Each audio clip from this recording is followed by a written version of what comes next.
Boom. So when you go through your military career, you start out at the most junior rank, whether you're enlisted or officer, and then you work your way up the chain of command if you stay in your job and you do your job to promote and move forward.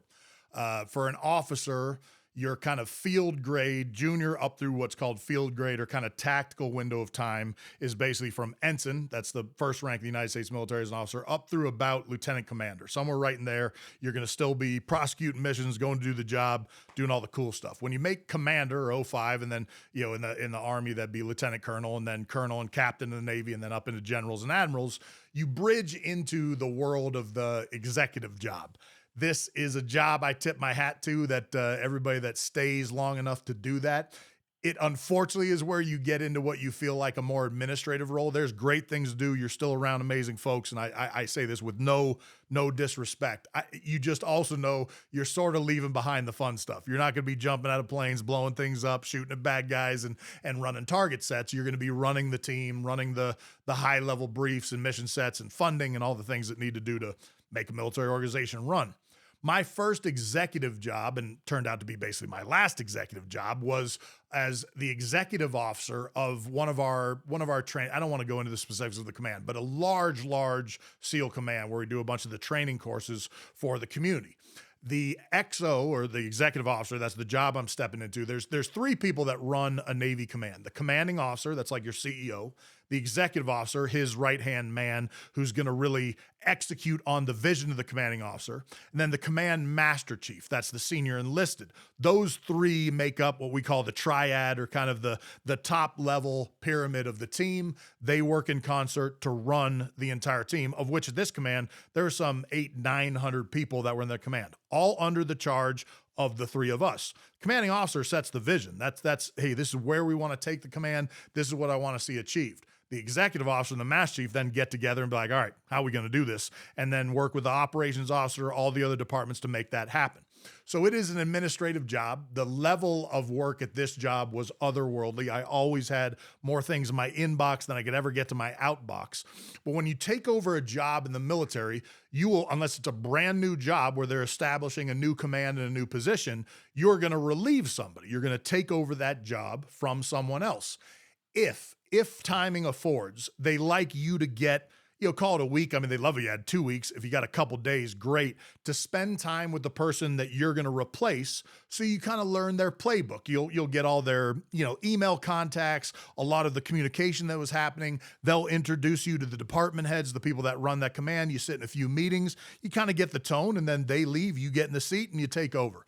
I've never been big on big turnovers. If you told me I could almost do it with a quick handshake, tell me where the email is and where the bathroom is, get out of my seat, I want the job. Because in my mind, no matter how prepped you are, you think for the job, you're not, in so much that you need to actually sit in that seat, take some lumps, figure out the rhythms, and make it your own.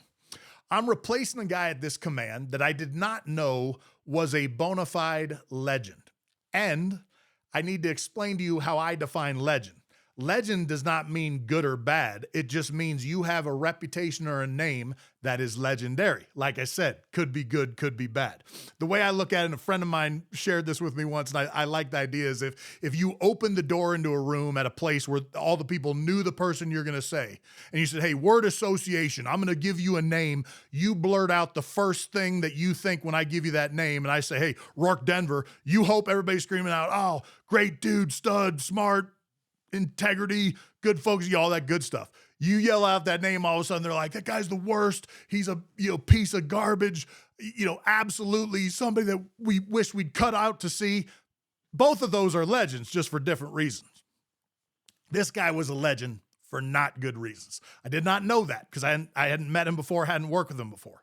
But after meeting him, I kind of started getting the vibe around the command that he was not something that was well liked.